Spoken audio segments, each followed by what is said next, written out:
Niki kula pun janji nggih. Kula niku kan ge Selasa bulan yang lalu niku khatam hikam. Terus kula mulang hikam teng mriki Selasa pagi niku pun sekitar 2 tahun.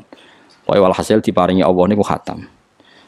Terus kula kepengin napa ngatami donga nu saniki mergi cara ulama tambah kathah tambah napa sae. Dadi ora usah sampean di perasaan ora melok ngaji kok melok khataman. Sing ngaji ya mbok paham ora ya ora roh.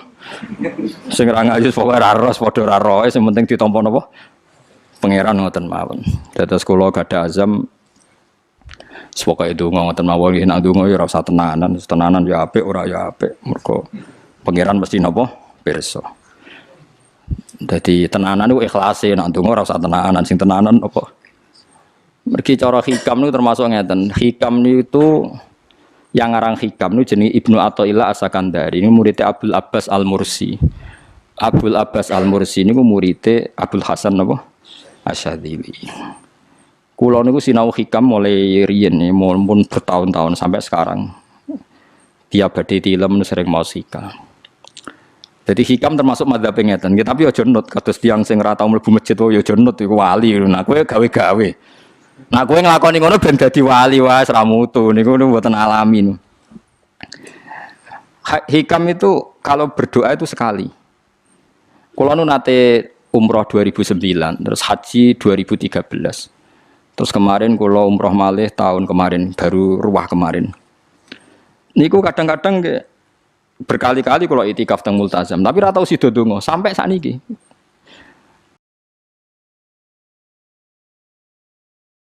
Mergo donga mbok pisan tok, anggere donga neh. Lho pangeran ijek eling kok tak elingno. Mergo hikam termasuk mengingatkan gitu. Kamu kalau doa itu jangan ulang. Karena yunabbahu iku man yajuzu alil ikhfal, yang boleh diingatkan hanya orang yang mungkin lupa. Allah ora bakal lali kok mbok elingno. Dadi kula anggere ning ngarepe multazam pe donga. Lho dong aku wingi pangeran cek eling. Ya wis ra sida donga. Mu anggere ape dongane, tapi ndak gawe-gawe lho, saya asli, maksudnya asli. Anggere ape dongane. Kan cek eling kok. Ya wis. Sampai kula nu teng raudhah niku akhirnya mau maca selawat, maca Quran. Anggere donga seeling to Gusti ngono terus. Dadi yo pancen unik, wong wali ku unik. Aja gawe-gawe lho, tapi aja nut kula. Cuma pancen hikam ada ngoten. Wa inna mayunabba wa amne den elingno sapa man wong ya juzu kang oleh ali ngatasi man apa alif falali. Sing oleh mbok elingno zat sing kemungkinan lali ora tau lali kok amen mbok elingno. Wingi mbok omongi, saiki mbok omongi. Lho cara kowe diutang ditagih terus iso eling. Dadi hikam madhabe unik. Ya tapi udahnya wali ya tetap napa? Wali itu keliru tetap wali. Nah, ben arah wali ku bener wae tetep ra wali wis ra bakat. Tapi aja gawe-gawe lho, syaratnya napa? Syaratnya aja napa? Gawe-gawe. Iki kula iki sering diprotes itu. Gus, ora tau ora jenengan donga. Jare sapa ora donga? Wingi sedonga. Kok ora donga nah? Jeleng. Kadang kula yang ngerasa dosa tapi piye kadang teng ati ngoten ya akhire ya ora roh. Pokoke aku anggere pengen donga ya donga, ben ora ya ora. Pas donga ya anut wali, pas ora ya anut wali. Kadang bener. Dadi pas donga ya bener, pas ora ya bener. Tapi itu memang sebagian madzhab beliau. Jadi ini nanti saya bacakan hikam dua kata mutiara terus donga, supaya donga sampean donga, supaya donga. Piye-piye kita gadah sanad madhab yang diakui termasuk Thariqah Mu'tabarah selain Naqsyabandiyah, Qadiriyah, napa Sadiliyah. Lah Sadiliyah itu nggih hikam niku meneh mergo hikam sing aran Abdul Abbas Al-Mursi murid Abil Hasan napa Asyadzili. Sehingga orang tahu madhab Sadiliyah ya lewat kitab napa hikam. Makanya kitab-kitab apa saja generasi setelah beliau itu enggak bisa lepas dari kitab napa hikam. Sampai darani hikam atau iya. Madhabe napa atau iya. Mergo atau iya iku maknane sing arangu napa Ibnu Athaillah disebut hikam atau iya. Itu beliau sebetulnya ya ada orang alim yang butuh mikir jelimet nggih mboten. Ya wong waras wonten mawon. Misalnya orang waras begini, pancen wong waras itu beda mek waras pancen. Misalnya gini. Saya ngambil uangnya Mustafa tanpa pamit boleh ndak? Ndak boleh kan. Terus beliau membuat makalah gini, kalau aja hafal. Mana aka antat da'iya mimma lil makhlukin. Allah itu mencegah kamu, melarang kamu mengklaim barang yang tidak milik kamu. Padahal sama-sama miliknya makhluk. Misalnya Mustafa punya mobil, aku milik saya boleh enggak? Boleh enggak sama siapa saya? Enggak boleh kan? Mustafa punya rumah, aku milik saya boleh enggak? Enggak boleh. Kalau mengaku miliknya orang sama-sama makhluk saja enggak boleh, apalagi kamu ngaku-ngaku hal yang milik Allah. Misalnya sifat menentukan nasib itu milik siapa? Allah. Menentukan su'ul khotimah atau husnul khotimah itu milik siapa? Kamu tidak boleh. Misalnya gedeng orang, wong ngono iku mesti su'ul khotimah. Lho sing nentukan itu milik Allah. Wong ngaku barange wong ora oleh apa meneh ngaku sing hake Allah Subhanahu wa taala. Jadi sebetulnya nak ngendikan ya normal saja. Artinya ijtihad itu kan normal, tidak perlu orang pinter banget. Tapi sing roh iku wong waras ngono asline. Setelah dijelaskan kan masuk akal. Kayak tadi. Ndonga kok terus koyo sing mbok omongi wingi lali, urung lali kok sebeleng meneh. Kan masuk akal.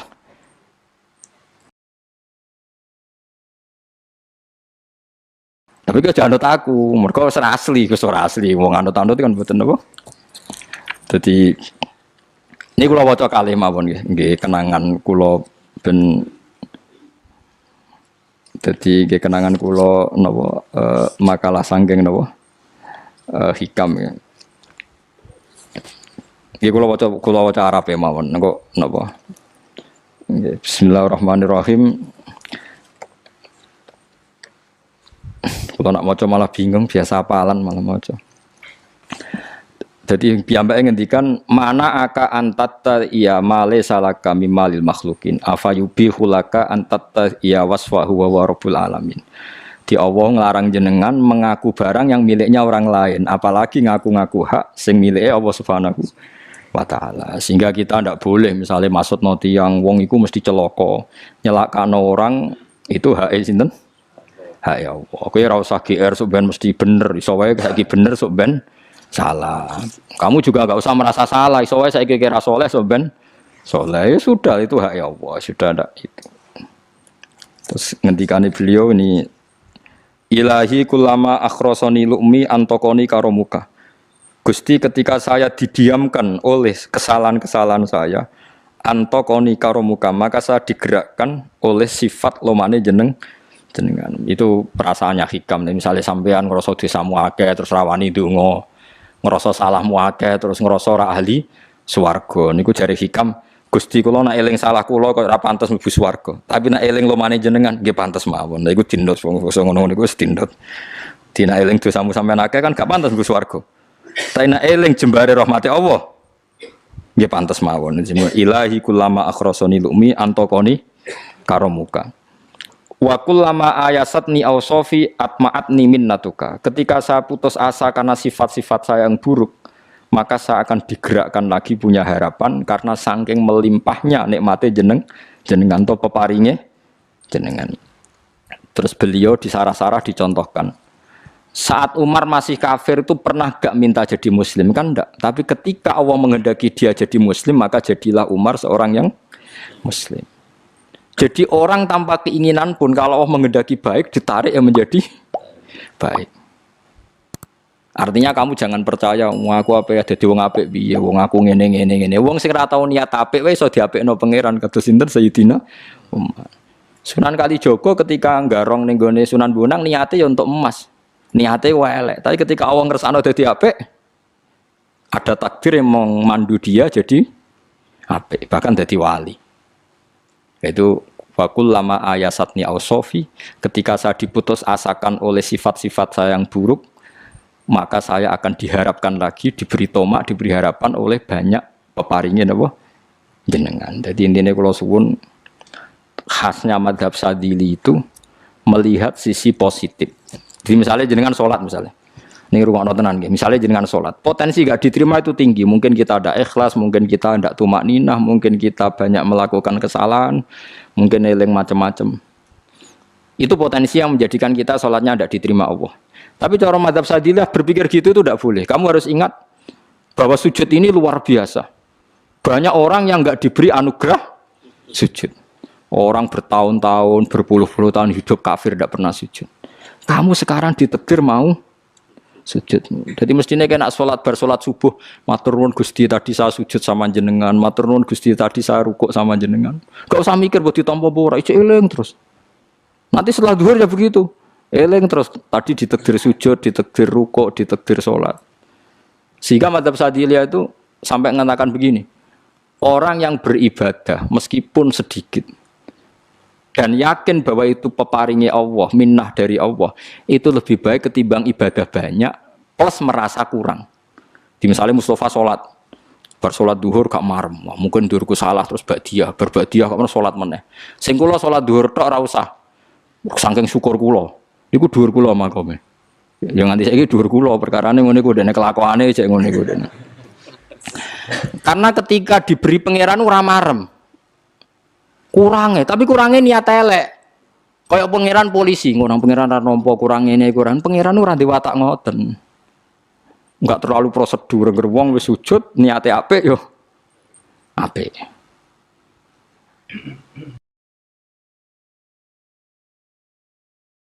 Ya mulane kula nate debat mbek jenengan kula kan bolak-balik cerita.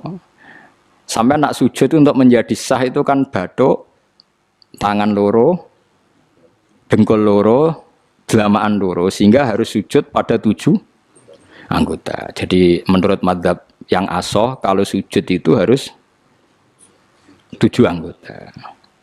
Tapi ada ulama yang mengatakan cukup bathuk tok ambek sikil. Angger wis ngene jenenge sujud. Alasannya ulama iki masuk akal. Saiki nak diwalik. Ana Zaid yang muslim. Bathuke ditemplekno bumi niat sujud ning berhala. Hukumnya kafir ta ora? Enggak jawab ya, kafir kan? Iku syaratnya anggota pitu apa asal bathuke nemplek? Mulane jari ulama sing kaul sani. Lah iya nggo murtad ora usah syarat kok nggo bener. Syarat. Lah iya sing digo murtad ora usah syarat kok sing sujud nggo pangeran. Syarat. Nggo syarat. Nah ngono ora usah syarat anggere ngono ya jenenge sujud. Buktine wis sah nggo dadekno murtad. Yo. Dadi ulama yo macam-macam. Mene kok jano aku ilmune sakeh. Artinya sampean ra kudu anut mazhabku. Maksudnya mergo kula lah ya sadar sebagian mazhab saya itu masalah bagi Anda. Tapi saya ikut Anda lebih masalah kan. Ngopo kok ora roh? Maksudnya kan gak jelas. Acuannya hukum ndak jelas. Ya karena tadi kamu sekolah di Australia, di Amerika, wong kok kancanan wong kafir. Tapi barokahnya anak-anak yang sekolah di sana, yang kerja di sana, akhirnya di Amerika ada masjid. Di Australia itu barokahnya mahasiswa, pekerja, orang kedonyan macam. Sekarang orang kedonyan di Taiwan, di Korea bikin komunitas masjid. Ya, akhirnya di bumi Allah di sana ada yang sujud. Ya itu nyata. Meskipun teori Anda juga nyata, sebagian mungkin katut widoan yang kono katut macam-macam. Sama-samanya ya sudah kita berpendapat ya seperti itu. Wallahu a'lam ya ya mungkin naik HP, mungkin naik ora, wallahu a'lam supaya donga supaya HP. Tapi kan kita tidak satu arah karena ngendikan ya seperti gejolokannya Allah dengan Nabi Ibrahim itu kan kelihatan. Malaikat Israel berjabut Nabi Ibrahim. Nabi Ibrahim gak terima, gak iso Israel. Aku kekasih pangeran. Mosok dipateni. Hal ra'aital khalil yumitu khalilah. Ana kekasih mateni kekasih, mesti keliru perintahmu Israel. Semune ngono Nabi Ibrahim, kowe tetep dipateni. Cara Israel wis menarik. Akhirnya balik teng pangeran Gusti, amartani ila abdin la yuridul mauta wa yaqulu hal ra'aital khalil yumitu khalilah. Ya Allah, Engkau memerintahkan saya pada hamba yang enggak ingin mati. Dia bilang, masa ada kekasih membunuh kekasihnya. Cara Israel masuk akal, bisa mikir juga Israel. Cara dia masuk akal. Jawab Allah ini. Qullahu jadi katakan pada Ibrahim, hal ra'aital khalil yakrahu ayyal khalilah. Ibrahim kandhani, ana tah kekasih tapi ra siap ketemu sing dikasih. Artinya kalau tidak berani mati berarti ra siap ketemu. Jadi bilang ke Ibrahim, apakah ada kekasih yang enggak siap ketemu kekasihnya? Dia malah Israel marah dengan Ibrahim. Kata Allah, enggak ada kekasih yang benci ketemu kekasihnya. Oh yes, mati saya kira. Nah, itu logika yang terbangun. Makanya dengan perbandingan logika itu akan kelihatan. Pertama koyo-koyo logika Ibrahim itu masuk akal. Tapi ketika Allah ngendikan, ono tah kekasih ra siap ketemu kasihnya. Nah, kitab Mahalli itu kitab yang menjelaskan sekian teori fikih yang tidak mansus ya, saya ulang lagi, yang nggak ada nasnya. Kemudian diulang-ulang oleh cara berpikir tadi. Nah, akhirnya jadi kitab khilafah ya, kitab ikhtilafat dalam Syafi'i yang paling dianut ulama seluruh dunia. Jika terus Habib Zain Samangke semua ulama itu rujukannya kitab Nawah Mahalli. Ya karena tadi yang nggak ada nas ya, saya ulang lagi, yang nggak ada apa? Nas itu ada sekian pilihan kaul. Ya sama-sama masuk akal tadi. Meskipun dalam tradisi tertentu kita tidak mungkin mempraktekkan. Kewani takut jenazah mbok guri. Nak komen takobala wa minna minkum takobala wa. Ya Karim pasti dianggap kiai sableng. Jenazah iki kok apa? Guri. Tapi saya sekarang mulai curiga dengan di Arab Saudi karena tetap ada sholat gaib tapi mayatnya sudah enggak di depan, enggak di depannya sudah. Kalau menangi rian teng buku-buku mayat itu di. Tapi itu mungkin karena teknis ya, karena yang mati terlalu apa? Terlalu banyak dan sering. Musim haji tok umpiro wae keselen dak kok napa?